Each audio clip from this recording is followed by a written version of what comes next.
Salut à tous, je fais une petite vidéo rapide et un peu comme ça sans montage pour vous parler de l'instrumentation à bord de ma Taiva. C'est vrai que j'en ai pas parlé dans mes vidéos et il y a un abonné qui m'a posé la question. Donc ben voilà, je vais vous expliquer ce que j'ai mis à bord de ma Taiva, les choix que j'ai fait et le recul que j'en ai là après 2 ans. Donc voilà, ça c'est ma table à cartes. Il n'y a plus grand chose. Le seul truc que j'ai gardé d'origine, c'est le radar. Mais genre la BLU et le Navtex dont je sais absolument pas me servir, je l'ai enlevé. Et j'ai commencé par acheter un pack instrumentation Garmin. Alors ça, c'est ce qui s'appelle le GND10. C'est le boîtier qui va traduire mes instruments. C'est-à-dire la girouette et le sondeur. Donc dans le pack, il y a le GND10, le sondeur qui est un mince, je sais plus, c'est le Airmar DST 800 qui fournissent avec ça et ils ont leur propre éolienne, donc girouette et anémomètre qui viennent se brancher ici. D'ici ça va en NMA 2000. Derrière cette plaque là, j'ai donc toutes mes barrettes en T NMA 2000 qui est fourni avec ce pack. C'est cet écran là, c'est Garmin, hein, toujours, c'est le même pack. Et donc il y a l'écran qui est connecté aussi au NMA 2000. Donc en termes de branchement et d'installation, c'est très facile. C'est des fiches mâle femelle, on ne peut pas se tromper et c'est très facile à installer. Donc c'est derrière tout ça.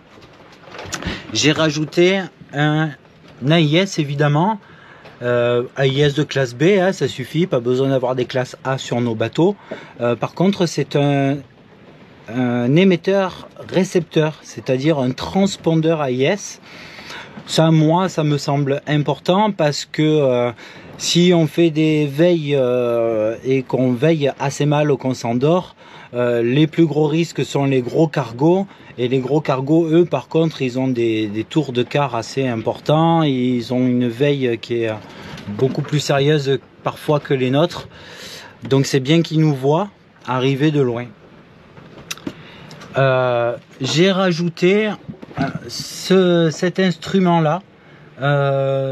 En fait ça c'est pour le sans fil, c'est pour le Wi-Fi. Ça se connecte aussi au NMA 2000, donc l'AIS est connecté au NMA 2000.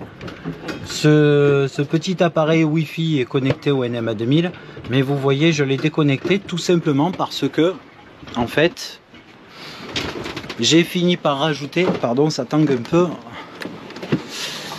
j'ai rajouté cet écran là, donc c'est le Raymarine.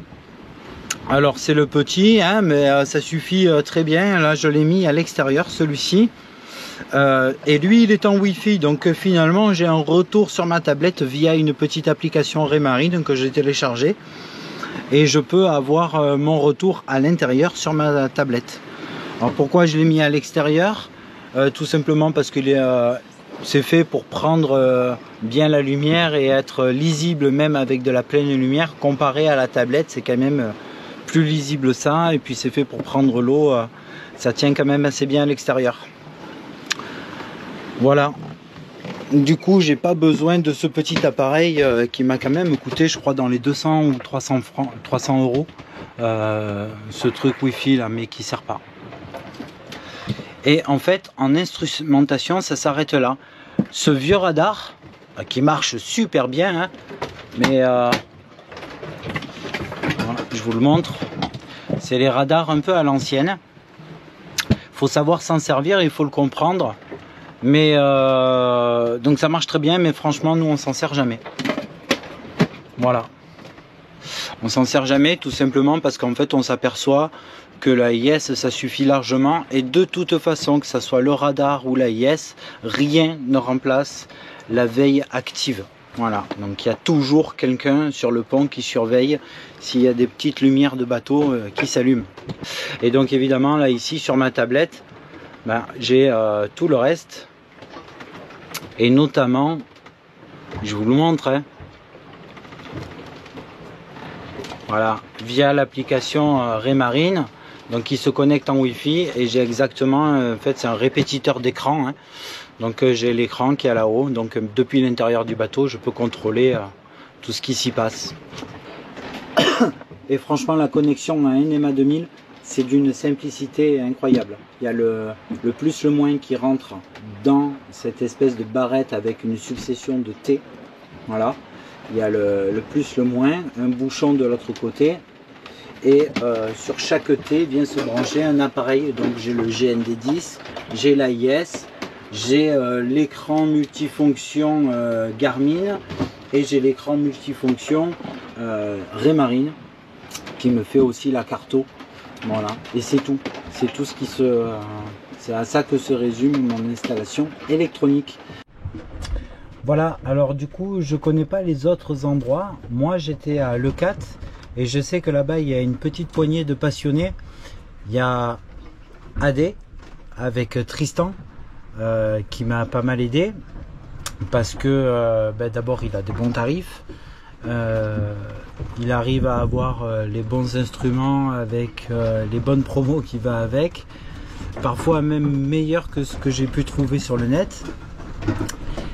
Il y a Philippe Plaisance qui nous a aidé à trouver notre bateau, un bon passionné de voile qui connaît un petit peu son affaire et qui a pas mal de bateaux dans son petit portefeuille. Il y a David le mécano à Leucate qui est très connu là-bas. Enfin, c'est un très très bon endroit pour préparer son bateau et c'est d'ailleurs cet endroit-là que j'ai choisi pour préparer celui que je suis en train de faire là sur la chaîne Imeros Sailing, parce que j'ai toujours dans l'idée de traverser solo et donc je suis en train de préparer un autre bateau pour le faire et c'est là-bas que je le prépare. Il y a sur les pontons il y a encore d'autres passionnés. Il y a Fred G aussi qui nous a donné pas mal de très très bons conseils et bien d'autres passionnés. Je ne peux pas tous les citer, mais voilà, c'était un bon endroit. Allez-y, c'est celui-là que je peux vous conseiller, les autres je ne sais pas. Voilà, j'espère que j'ai été clair dans toutes ces explications.